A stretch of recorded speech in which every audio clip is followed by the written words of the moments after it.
So my name's Dave from Black Leader Analysis. I wanted to have some little talk to you about some different things I saw today on the news and whatnot.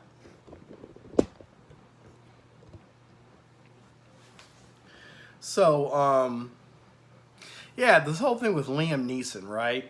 So, Liam Neeson is in the movie Widows with Viola Davis is her name.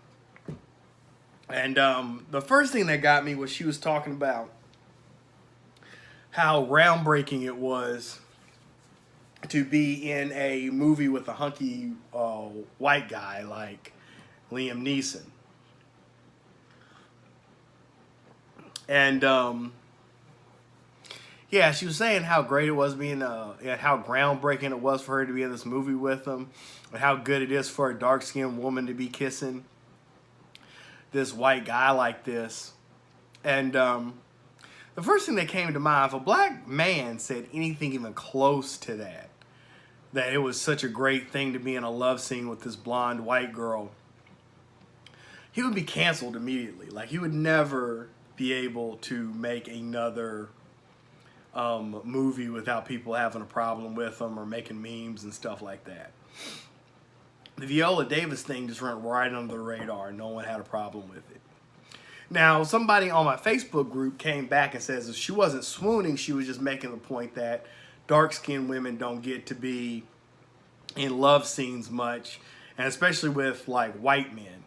And I can see that to some extent, but still, I mean, the way she was just lauding Liam Neeson and calling him hunky and stuff, there's no way a black man could talk about like that about a white woman and black people be okay with it. Like, it's just kind of a weird double standard with interracial dating. It's almost like if a black woman dates a white guy, that's almost okay, but if a black man dates a white woman, then he obviously just hates his race and he self-hates himself and whatever.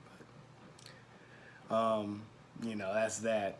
But later on this week, Liam Neeson told this story about how his family member was raped, and she said she was raped by a black man. So if you listen to the story, his actual words are, he asked if she had been raped, and she said yes. And then he asked what color was he. So it wasn't that he was trying to first figure out where it happened and if the guy's going to come back there. The first question out of his mouth was what color he was. And then, so it's already let you know in his mind, as soon as he hears the word rape, he sees a black person. He was trying to confirm that confirmation bias, you know? And so after that, he started walking around the streets of England, I think he was at, either England or Ireland. I'm not sure which one he was living at the time. And he was trying to say that he was looking for a black bastard to beat to death. And so he said this in an interview, like, people aren't going to, like, heads aren't going to spin, and everybody's head spun. I was like, what's going on? And it was funny how many women of color and black women came to his aid. Now, if a white woman had said something like that, and a whole bunch of black men came to her aid, all those black men would be canceled. But Whoopi Goldberg came out saying that he was always nice to her, which is completely irrelevant. Like, there's tons of people that can be personally nice to somebody who's in a group they don't like. So, I mean, you could be personally nice to anybody, but that doesn't mean anything. Like, you can be a sexist and still married. You know, I mean, just picking one woman out that you love doesn't change your general views of all women. And your views of all women will creep into your relationship. It just hasn't creeped in to such an extent that the partner wanted to leave yet. And, you know, my thing with Whoopi Goldberg, if they're such close friends, then why hadn't she heard this story before? Like, if he's so comfortable telling it to a reporter he's never met, then he's told that story to other people before. So, I mean, if he hadn't told her that story, they're not that even close. And then Michelle Lewin, who said racist stuff herself, you know, but she was trying to say that he couldn't be racist because he had really passionate sex scenes and kissed really well, you know, Viola Davis. And I'm just like, that doesn't mean anything either. You can be attracted to one woman and still hate everyone else in the race. Like, if a black guy doesn't like white people, he might still have sex with Britney Spears or somebody. Like, that's just silly. And Liam Neeson could have found Viola Davis attractive. She is attractive, So he was just, just really just being kind of his. He was really just enjoying the moment he was spending with that actress more so than it was, really. It was really something to really care about, Like, another thing about it is Liam Neeson is an actor paid to hide his true feelings. So don't nobody know what's genuine and what's not genuine about Liam Neeson. So this idea that because you hung out with him a couple of times, he can't be racist, or he had one good sex scene with a dark-skinned woman. Viola Davis really should come out and say something about this too, because if she doesn't, she's putting her career before the rest of us. And if she does that, then we don't need to be supporting her like we do. Just putting all this clout and prestige on her name and stuff like that. I mean, if she wants to be just another actress, she can be just another actress. But I mean, this isn't something that should be let go. I mean, this is something to where black men and black people in general were in specific danger behind his actions. Like, this isn't that something like, well, they overheard him say something racist in, a whole long time ago, and they have it on tape and they're just not releasing it. Like, this is something he did that could really, like, hurt someone black and kill someone black.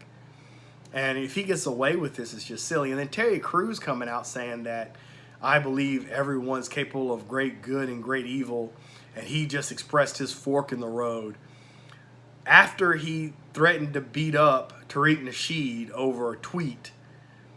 Like, that just shows, how different we treat each other when we have disagreements to white people. So this white man literally said he wanted to kill and actually pursued killing a black person.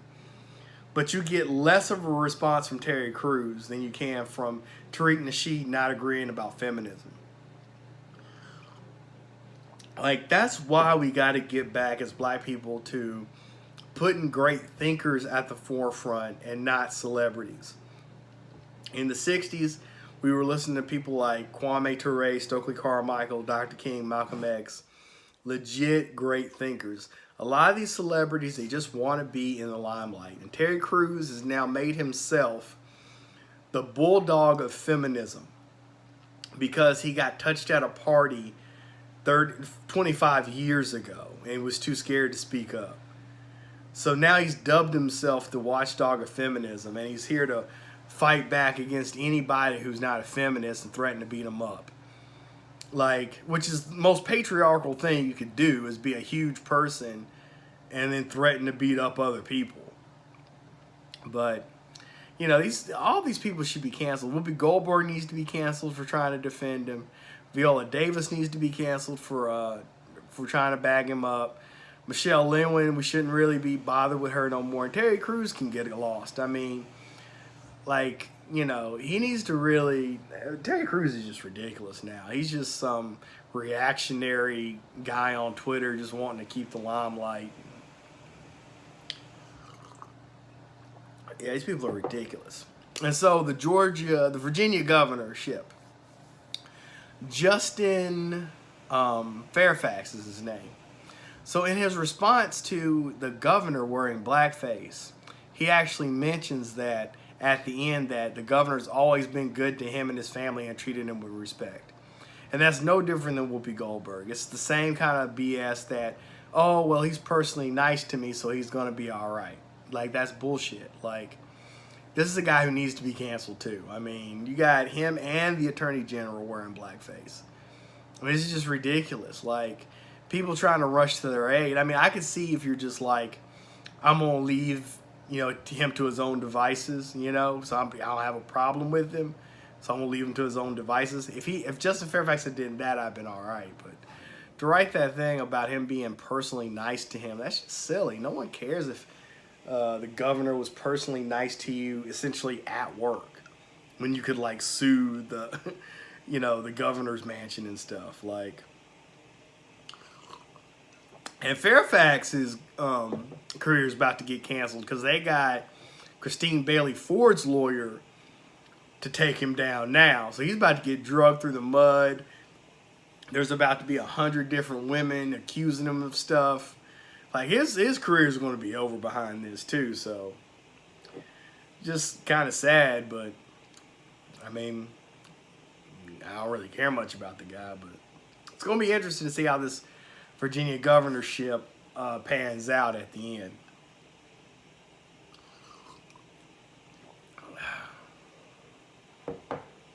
So that's all I got to talk about for right now.